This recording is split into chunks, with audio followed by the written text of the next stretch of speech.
Balochistan murder case کی مزید development بتائیے، ان کی جو والدہ ہے بارو بی بی کی گل جان، ان کی طرف سے اور ان کے حوالے سے کیا اپڈیٹس ہیں؟ دیکھیں ادھر صورتحال نا تھوڑی سی اس لیے عجیب ہے کہ نہ تو بانو بی بی کے مقتولہ کے لواحقین میں سے کوئی مدعی ہے اور اس کیس کو پرسو کر رہا ہے بانو بی بی کے قتل کو لے کے، جی، اور نہ ہی احسان اللہ کے خاندان سے اور اس کے قبیلے سے کوئی مدعی ہے اور اس کیس کو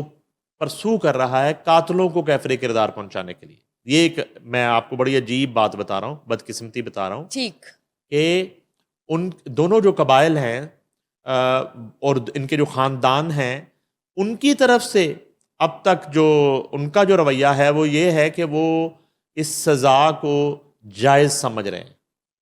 اور اس فیصلے کو درست قرار دے رہے ہیں۔ جیسے کہ گل جان جو ہیں بانو بی بی کے والدہ، ان کا ہم نے وہ بتایا تھا کہ انہوں نے قرآن پاک ہاتھ میں اٹھا کے انہوں نے کہا کہ یہ فیصلہ بالکل درست ہے، اور ساتکزئی قبیلے کے جو سردار ہے شیرباز خان، ان کا کوئی تعلق نہیں ہے، جرگہ نہیں ہوا تھا، اور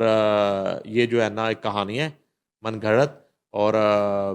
تنگ آ کے ہم نے ایک خاندان کی سطح پہ یہ فیصلہ کیا کہ ہمیں اپنی بیٹی کو قتل کر دینا، جی، اور اس کا جو ایک آشنا جس کو کہہ سکتی ہیں احسان اللہ، اس کو بھی قتل کر دینا چاہیے، تو وہ ہم نے کر دیا۔ تو اس میں کسی کا کوئی قصور نہیں ہے، یہ تو ہم نے فیملی نے بیٹھ کے فیصلہ کیا تھا گھر سر پہ، یہ تو اب پرسو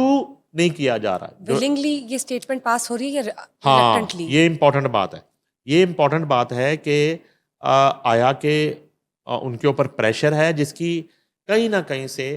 ہمیں اطلاعات مل بھی رہی ہیں کہ جو مذکورہ قبیلہ ہے، ان کے جو سردار ہیں اور ان کے جو بڑے ہیں، ان کی طرف سے اس فیملی پہ، اس خاندان پہ بے پناہ پریشر ہے، اور والدہ کا جو سٹیٹمنٹ ہے ایسی صورتحال میں آنا جب قبر کی مٹی بھی ابھی نہیں سوکھی اس کی بیٹی کی، تو یہ ایک خاصا مشکوک معاملہ ہے۔